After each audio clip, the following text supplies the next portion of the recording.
3 months ago, my husband Lou died in an accident. Just as I was preparing to end my life out of grief, I received a hotel bill. The consumer was Lou, my deceased husband. Chapter 1. Over 3 months ago, my husband Lou died in an accident. I was in unbearable pain, wishing I could die with him. For a whole 100 days, I felt like a walking corpse, unable to find any reason to go on living. Just as I had settled our parents and children and was preparing to end my life, I unexpectedly received a text message confirming a hotel reservation made using Lou's identity. Hello, esteemed guest Lou, you have stayed at the Crystal Hotel for 3 days, and an 80% discount coupon has been sent to your registered email address. We look forward to your next visit. When I received this message, I was about to jump from the Crystal Hotel's building, ending it all. My husband Lou was already dead, lost in an accident. He never returned from saving some reckless kids who had gone swimming in the river. I never even found his body. At first glance, my first thought upon seeing the message was, someone is playing a cruel joke on me. My husband Lou was the most honest man, why would he be a hotel member? Looking at the sender, it was the official hotel number. Shortly after, another message arrived. Hello, esteemed guest Lou, your spending at the Crystal Hotel has reached the threshold, and your membership has been upgraded. You will have the opportunity to upgrade your room type for free. I glanced at the tall building. Fine, I'll die later, I need to figure out what's going on. Coming down from the rooftop, the elevator doors slowly closed in front of me. In that moment, I suddenly saw Lou's familiar face. He was about to lean down to kiss the woman in his arms. I rushed forward like a madwoman, but couldn't squeeze into the elevator, watching the doors close in front of me. The elevator's numbers kept changing, stopping at the 6th floor. I quickly went down the emergency exit, rushing over. The elevator was already empty, they had already left. I stood in place, trembling all over. It couldn't be, I must have been mistaken just now. Lou is dead, how could he be here? But I couldn't shake off the feeling, wandering the 6th floor corridor, looking for any trace of Lou. All the room doors were tightly shut, no sound could be heard. Of course, in broad daylight, who would be booking a room so carelessly? Just as I was about to turn and leave, I suddenly heard a strange sound. It was the kind of sound that shouldn't be heard during the day. I felt so embarrassed. I had barely taken 2 steps when a man inside asked, "What's wrong?" I was stunned, that voice was my husband Lou's. Chapter 2. I crouched like a thief, eavesdropping on the door. Clearly, there were 2 people inside, that's why I could hear them. Just say one more thing, just one. Let me hear clearly. I was extremely anxious, but no matter how long I waited, that man never spoke again. Finally, when it was quiet inside, I gathered the courage to knock on the door. After a while, a woman opened the door. She was very young and beautiful, her skin as white as snow. She looked at me sideways. "Who are you?" I'm here to see your boyfriend. I stumbled over my words. "Can I just take a look at him?" Saying this, I rushed into the room. The woman screamed, "Are you crazy?" Before I could even see him, I was pushed out by the hotel staff who came running. As the door closed, I saw a hand reach out from the bathroom, waving at the woman, and there was a scar on that person's hand. Lou had a scar on his hand just like that. I didn't have a room key, nor was I a member of this hotel. They treated me like a lunatic and kicked me out, warning me that if I came near their hotel again, they would call the police. I was relentless, bought some bread and water, and waited at the hotel entrance. I didn't believe it, even if they checked in, they would eventually leave, right? After waiting for a day and a night, the woman finally came out. As I got up, I suddenly felt a blow to the back of my head and passed out. When I woke up again, I was already lying at home. My mother was sitting beside me, crying. Seeing me wake up, my mother cried and said, "You can't give up, the child is still so young. Losing the father is already difficult enough. If you also leaving her all alone in this world, what will happen?" My mother's words almost broke me. Yes, my daughter is still so young, how could I give up just like that? The 2 of us hugged and cried in pain. I told my mother, "I think I saw Lou." "How is that possible?" He fell into the river and hasn't been found yet. I really saw him. If the text message was just a coincidence, then there's no way I was knocked out by someone. Someone didn't want me to keep an eye on those two people. Who could it be? Is Lou really still alive? Chapter 3. Lou used to work for a state-owned enterprise. He came from an ordinary family, had average abilities, but one thing stood out: he was very handsome and incredibly kind to me. It was for this reason that I was so devoted to him in the beginning, despite my parents' objections, and insisted on marrying him. After a few years of marriage, he did indeed treat me well as he promised before marriage, and it was the same after we had a child. I used to think that I would continue to be happy like this. In the 3 months since Lou's death, I have been living in a daze, and even the funeral arrangements were taken care of by my in-laws. After calming down, I decided to visit Lou's workplace. When I arrived, Hannah from the finance department told me that Lou's parents had already settled all his wages and taken all the money. I felt puzzled. Didn't they take any compensation? Lou, a young laborer, died unexpectedly, and state-owned enterprises like this usually provide some compensation. Hannah said, "We offered, but they refused." This was surprising. Lou's parents were known for being money-minded, always looking for a bargain in their daily lives. Now, their son had died unexpectedly, and they refused the compensation offered by the company? I was extremely puzzled, so I immediately went to Lou's family home. When they saw me, my mother-in-law was very surprised. "Vivian, why are you here?" "I came to see Mom and Dad. Are you both doing okay these days?" My mother-in-law immediately put on a sorrowful expression. "Just living like this, the person is gone, life must go on." There were 2 plates of fruits on the coffee table. One of them was a plate of golden cherries that even made me feel a bit distressed to buy. In the past, my in-laws would never buy such expensive fruits. I went to Lou's workplace. "Why didn't you ask them for the compensation they offered? Since he's gone, shouldn't you take some money for yourselves? You and Dad are not young anymore, you should save money for your old age."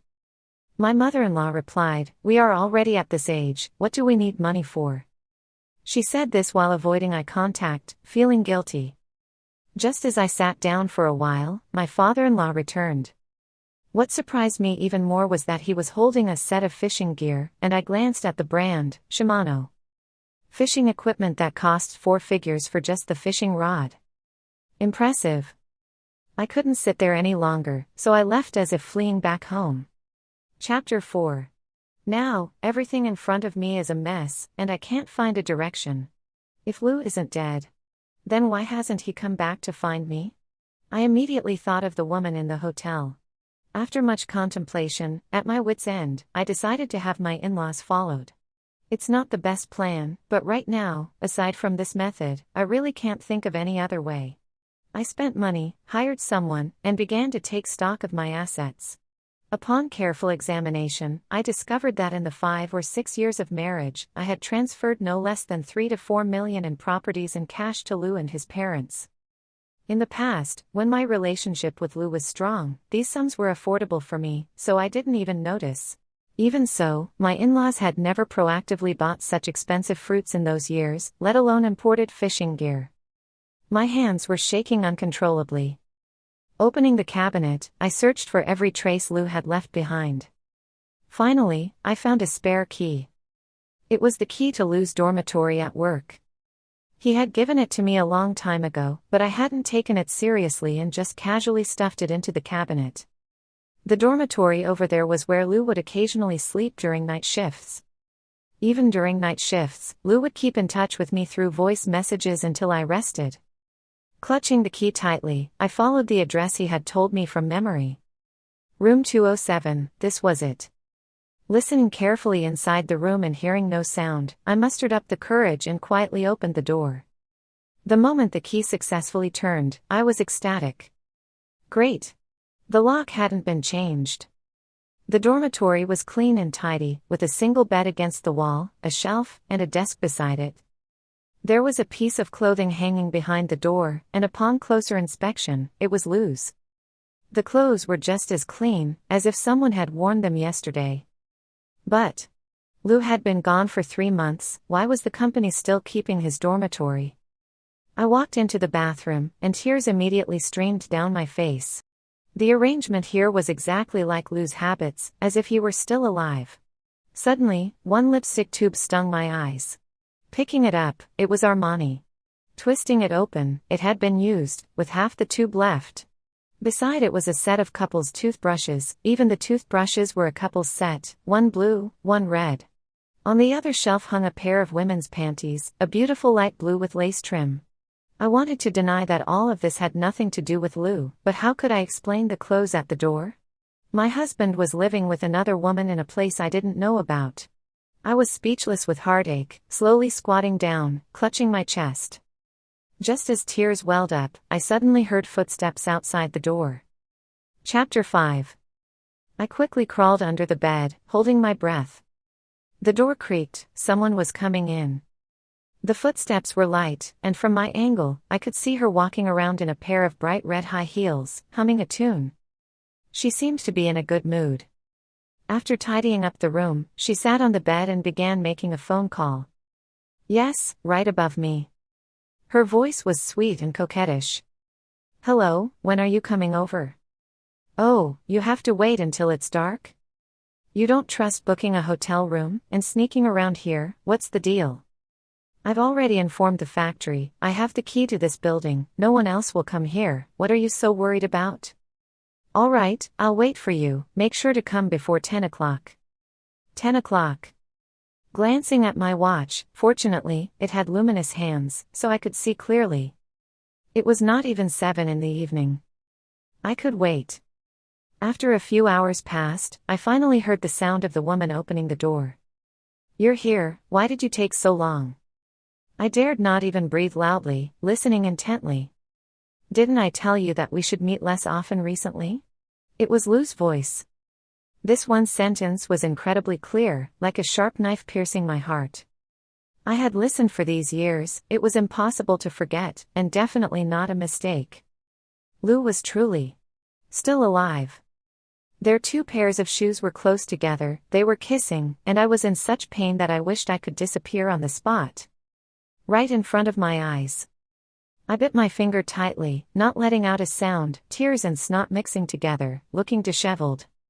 I didn't even realize when I had bitten my finger until it bled profusely. I didn't know how long had passed, but they finally stopped. I thought this was the end of the nightmare, but little did I know the nightmare had just begun. Lou lit a cigarette and began talking to the woman. Chapter 6. This isn't over yet, we shouldn't keep meeting here all the time, didn't she go to a hotel last time? What does it matter? You're already a dead man now, your funeral has been held, hee hee. Even if she sees you, she'll probably be scared to death, why worry about it? Didn't you say your wife is a fool who only loves you? Lou chuckled. His laughter mixed with the woman's, making me shiver all over. I'm the fool who only loves him. Well, that's quite ironic. Darling, just wait a little longer, I thought she might commit suicide out of love for me, things would be easier once she's gone. Then, I can get her inheritance from my parents, easily tens of millions. I heard the sound of Lou and her kissing, making me nauseous. We've agreed, once she's gone and the money is ours, you won't have to deal with that money-losing daughter of yours anymore. She wanted to jump off a building, right? We'll make sure that little girl pretends to look for her mom and falls off, a perfect solution. Darling is right. Listening to this, I was consumed with hatred. This man was my husband, whom I loved wholeheartedly. For the sake of money, he even wanted to harm his own daughter. After they lingered for a while, they finally left. I hid under the bed, waiting until everything was quiet before cautiously coming out. I don't know how I managed to get back home. After years of love, it turned out to be a joke. Upon careful reflection, there were signs from the beginning. He had mentioned more than once about going to the highest point of the Le Grand Hotel to enjoy the view and counting stars with me. That's why I wanted to jump off that rooftop, taking with me the dreams we never fulfilled. How ridiculous. How could I die? Never. Chapter 7. To avoid alerting the enemy, I began pretending to be strong, taking my daughter to kindergarten every day, then going to my in-laws' house to keep them company. From buying groceries, cooking, to cleaning, I did everything by myself, just like the image of the good daughter-in-law I had before. Lou's parents couldn't possibly suspect that I already knew everything. Lou's mother, seeing me visit for 2 or 3 days in a row, finally couldn't hold back. "Vivian, are you okay?" "It's nothing, Mom, you're right, people always have to look forward." The word mom made me nauseous, but I held it in. Lou's mother said, "It must be hard for you, deeply in love with Lou, it must be hard to move on, right? After all, you two had a campus romance, your love is deep, I can understand." I asked, "So, are you saying you hope I can't move on?" Lou's mother awkwardly smiled, quickly looking away. After a few days of busyness at Lou's house, I managed to get hold of various documents hidden in the cabinet by my in-laws. This old couple never suspected me, perhaps in their eyes, I was just a fool. 2 properties under their names were bought with my money, even some jewelry, also purchased by me, with the receipts still in my possession. I pocketed all of these and casually changed the password of their safe. I was indeed foolish, not seeing through the true nature of these people after so many years. And they were truly foolish. The safe password was still set by Lou, easily guessed by me. Soon, I hired someone to track my in-laws, and there were results. As expected, Lou was really not dead. His parents were obviously aware, meeting every other day. I saw those lively faces in the photos, my heart twisted. Not only was he not dead, but he was also involved with the daughter of their unit leader. They had been together for several years, starting when I was pregnant. This underground affair was kept quite secret.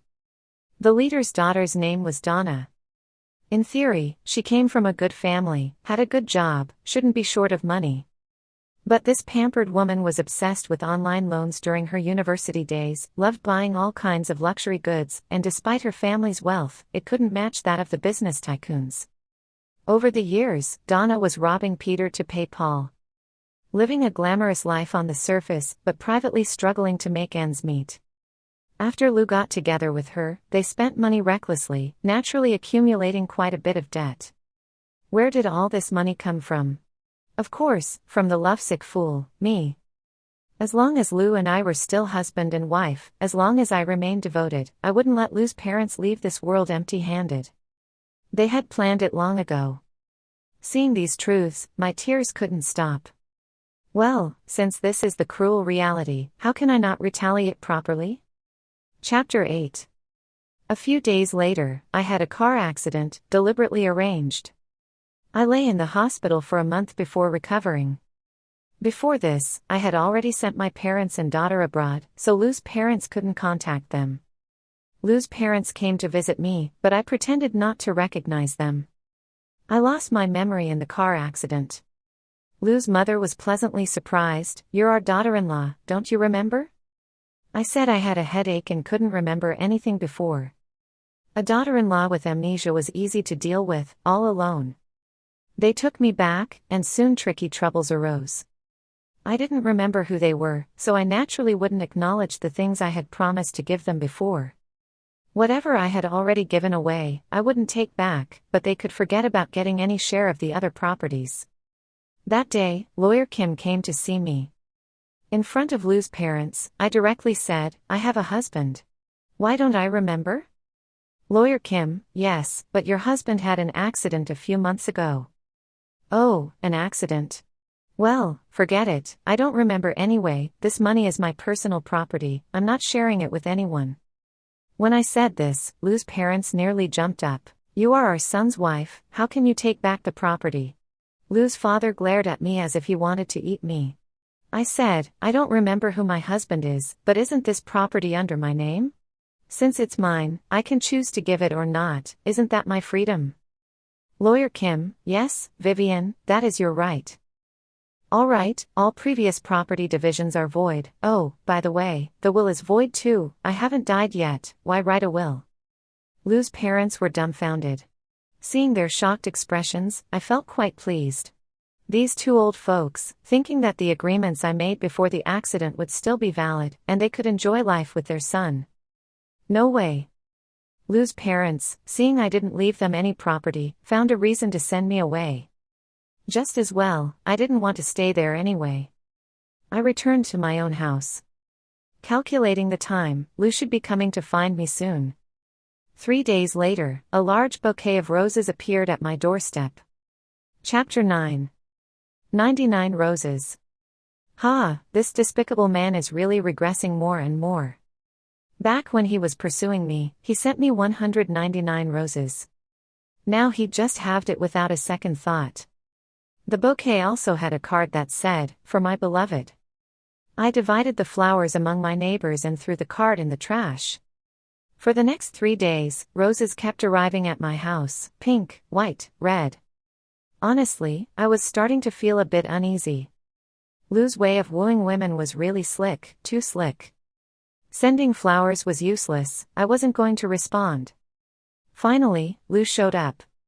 The day after receiving roses for 3 days straight, I was sitting alone in a cafe enjoying afternoon tea.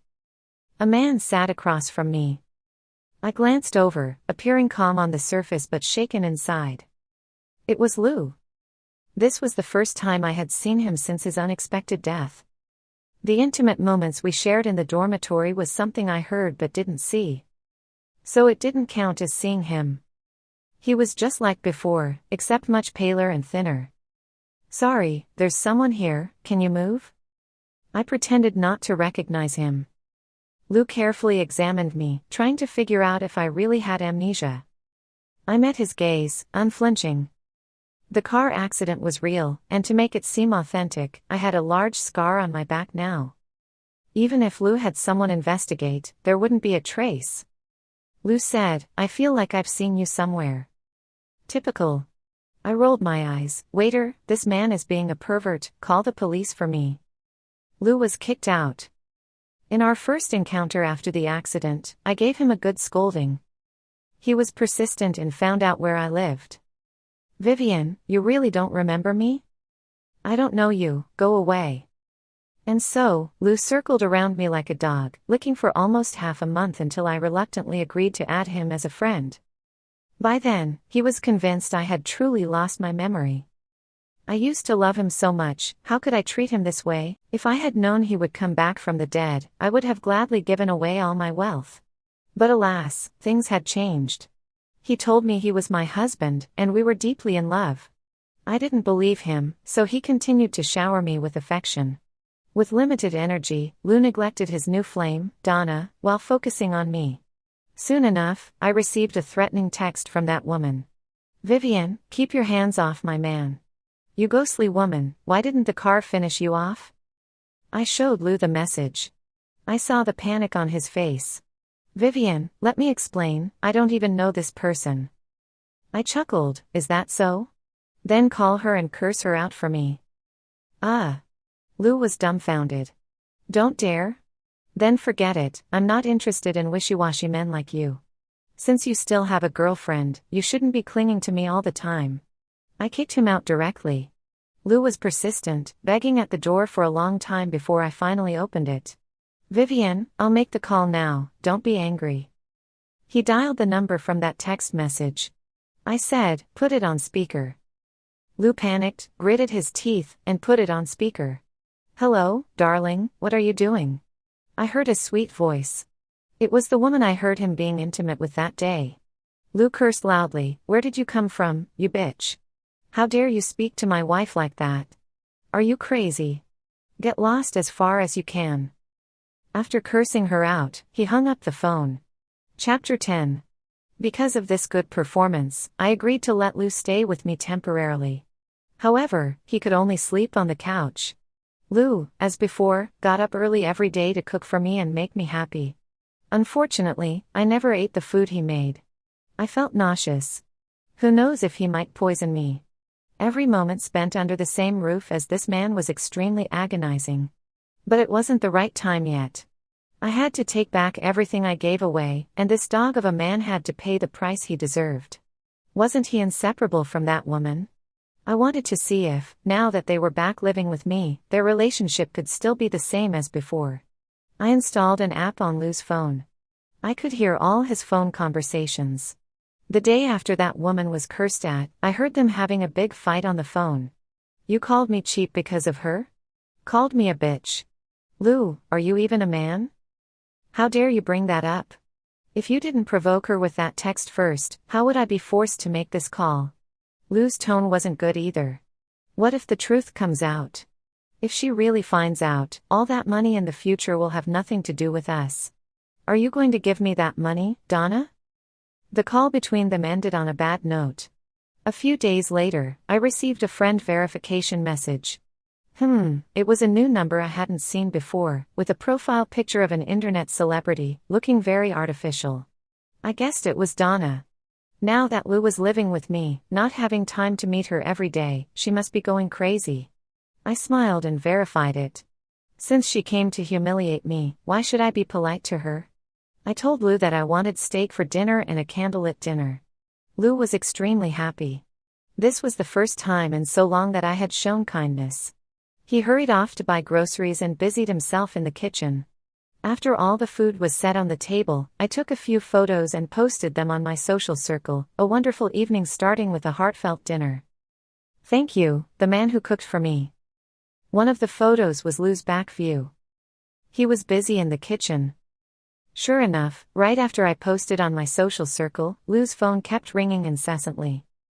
In the end, since dinner didn't happen, I directly kicked him out, using the excuse that he was too busy. I said, "Go ahead and take your calls properly, busy man." Then I closed the door and turned around, throwing all the food decorations on the table into the trash. Chapter 11. Lou went to the community garden to make a phone call. Once again, I heard their intense argument. I must say, it felt great. Lou scolded her, "Are you crazy? Knowing that I'm currently living with her, you still had to add her as a friend, checking her social circle. What if she finds out?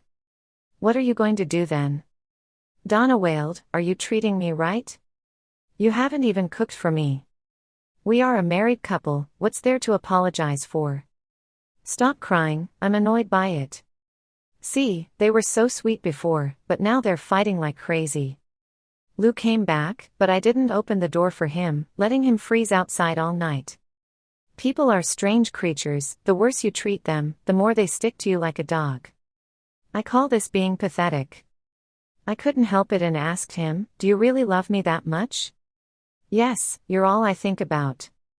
"Then why didn't you come home to find me after the accident?" "I was also hurt, afraid you'd worry. As soon as I got better, I came back." "Lies, deceitful." I sneered. Soon enough, I overheard a call between Lou and his parents. "You better hurry up," Donna came crying to us. "If you don't get the money from Vivian family soon, she's going to leave. You said being with her would get her father to help you secure a good job, right?" Lou's mom was impatient. "Got it," Lou said, "wait a bit more. Once Vivian trusts me more, I'll take back all the assets under her name." Take back? Laughable, when did it become his? I stopped going home, going out to have fun every day after work. This unexpected move caught Lou off guard. When he found me seated at a bar booth, there were two young, tall, handsome guys beside me. One of them even had his arm around my waist. It was intentional. "Vivian, you didn't come home and ended up here." Lou was shaking with anger. He probably never expected that I would be hugging and cuddling with other men right in front of him. I laughed, "So what? Just having some fun. Don't just stand here, go home and sleep." "Vivian," Lou shouted. I frowned. "Why are you shouting?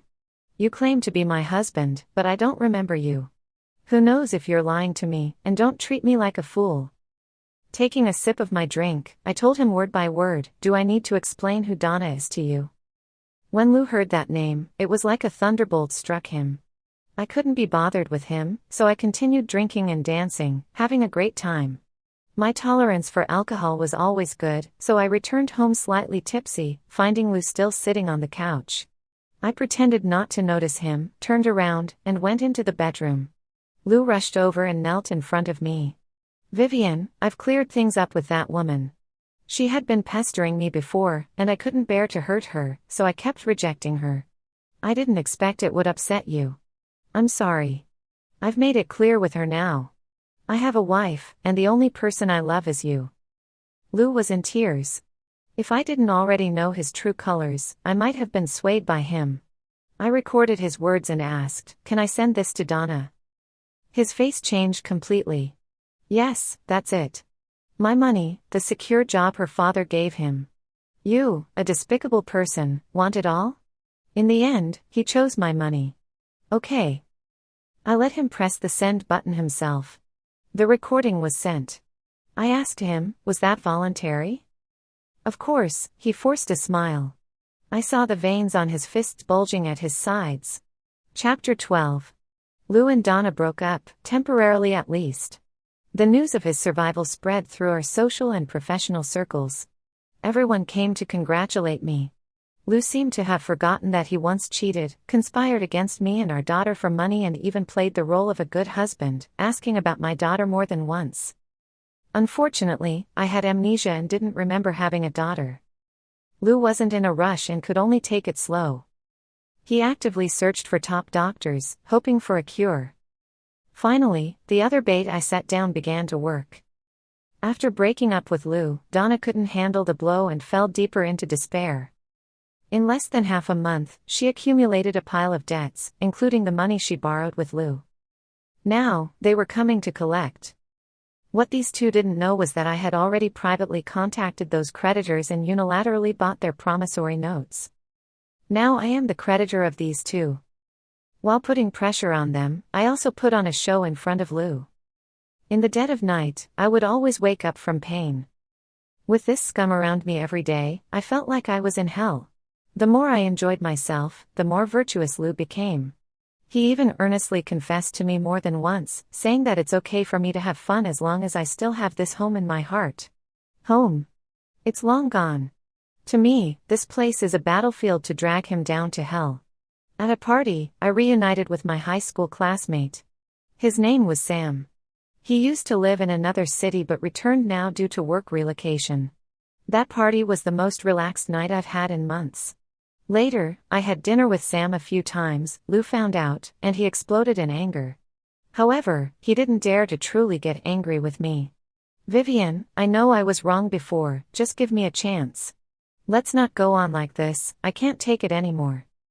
"What, you can have an affair within our marriage, but I can't." He grabbed me and tried to kiss me, but I fiercely slapped him.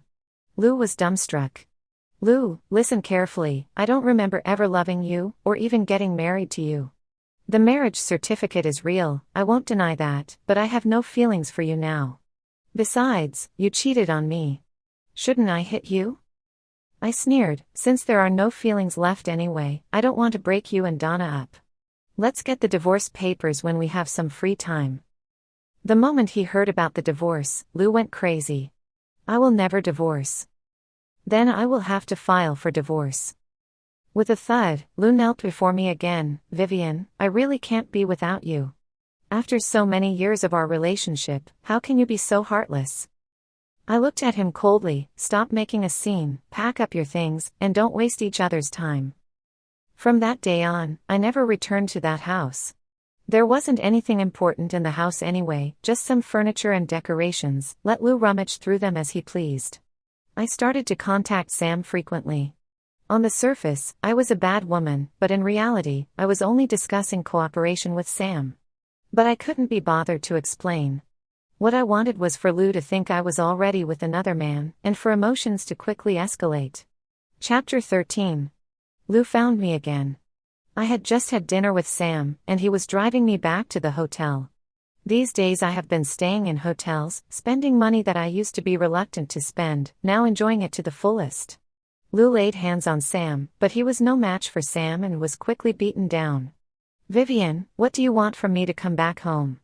Lou, with a bleeding nose, tears, and snot running down his face.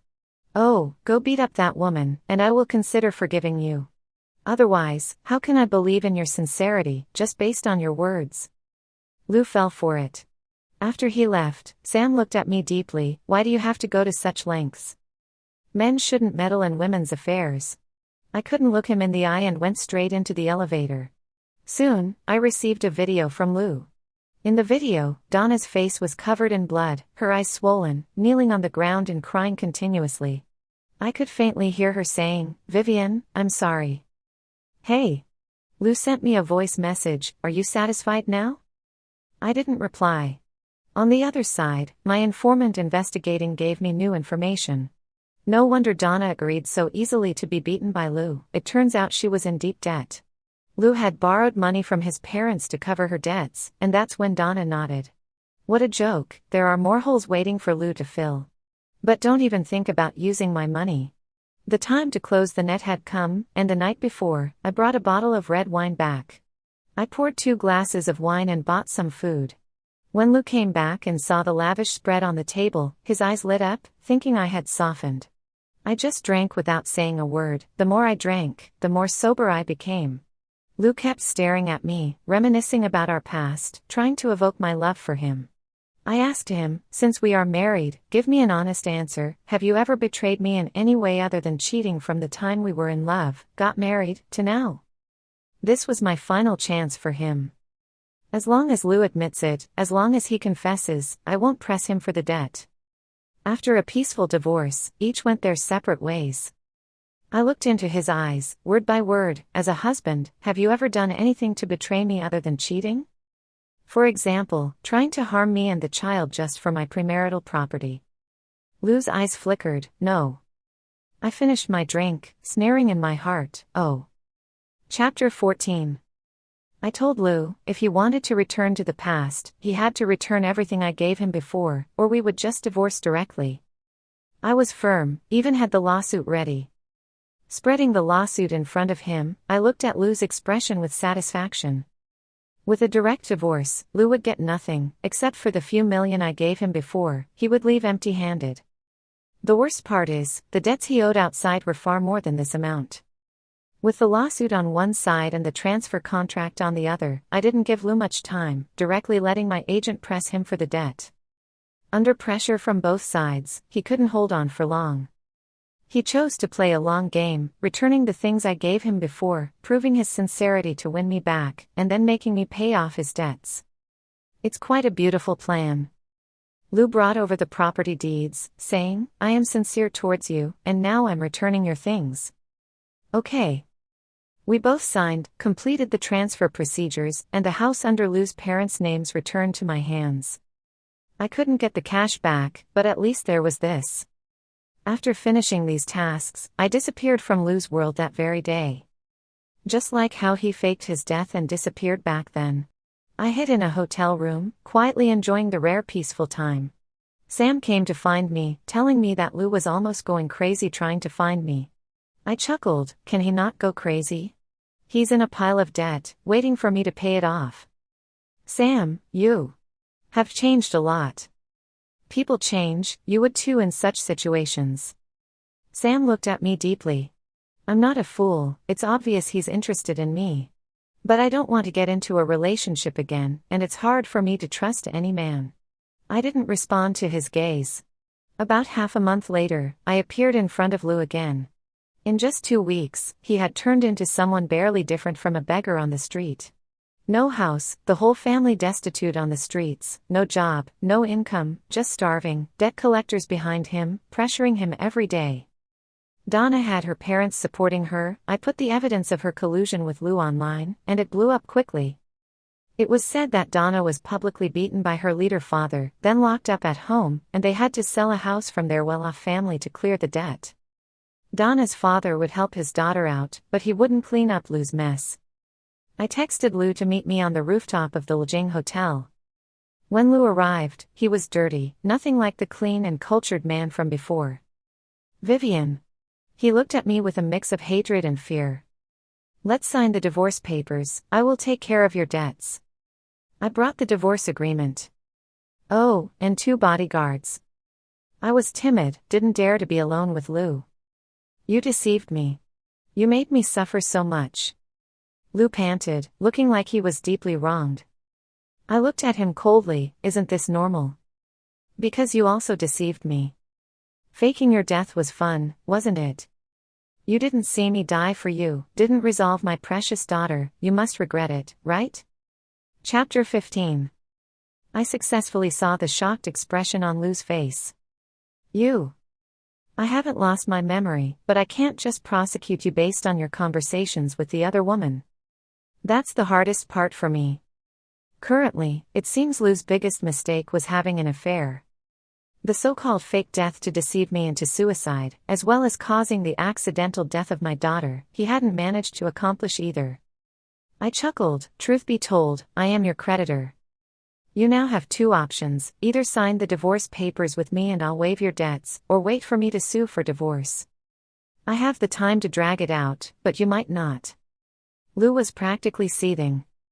But I looked into his eyes, feeling immensely satisfied. Why should I believe you? You can choose not to. After all, the choice is in your hands. In the end, Lou did sign.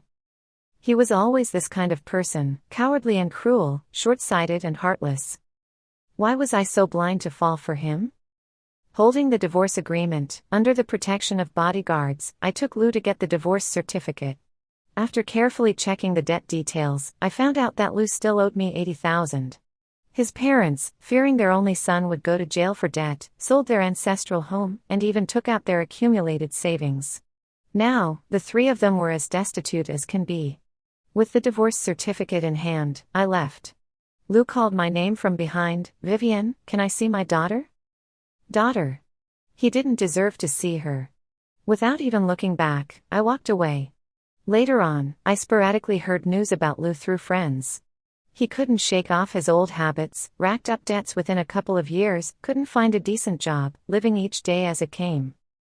Lou's parents had given up on him completely, planning to retire to the countryside, but Lou forced them to give him money, leading to a fierce conflict where Lou's mother died at his hands. Lou ended up in jail. That's the end of the story. Now I just want to cut ties with all of this. I sold my properties in the country, took the money, and left this place that broke my heart. I wanted to reunite with my parents and daughter abroad. Perhaps only time can heal all wounds. After spending a few years abroad, Sam would occasionally come to visit me. We've always been friends. During this time, Sam got married and divorced, with a daughter of his own by his side. When my daughter grew up and my parents started feeling homesick, I brought them all back to our original city. Buying a house, moving, it was all done by me, and when Sam found out, he came to help me. After everything was settled, I wanted to treat Sam to a meal. Sam and I enjoyed a delicious dinner together. As we were leaving the restaurant, he hinted with his eyes, "After all these years, have you never thought about finding a partner? Being alone is fine, simple." Once again, I turned down Sam. Remarriage isn't that easy. Time can only soothe the pain but can't give me the courage again. I had to apologize to Sam. As we walked back home together, passing over a bridge, I heard people arguing loudly from below. Upon listening closely, I froze. It was Lou's voice. I walked to the edge of the bridge and looked down, and indeed, there were two people living in the bridge tunnel. It was Lou and Donna. They looked like two beggars, sleeping among a pile of garbage, accusing and cursing each other. The words they used were so filthy that it made your ears feel dirty just by listening. I watched coldly for a while, then suddenly asked Sam, "Do you have a coin?" Sam handed me a 1 yuan coin. I threw the coin far towards Lou and Donna. The two immediately stopped arguing and went crazy trying to grab the coin. I burst into laughter, and Lou didn't even recognize my voice. He was still under the bridge, grinning with his yellow teeth. "How about a little more? This amount isn't even enough to buy a steamed bun." Before he could finish, Donna rushed over and slapped him. "Give me the money." The two started fighting again. I watched with great interest for a while, then left with Sam. On the way back home, I felt great. This is probably life, I thought.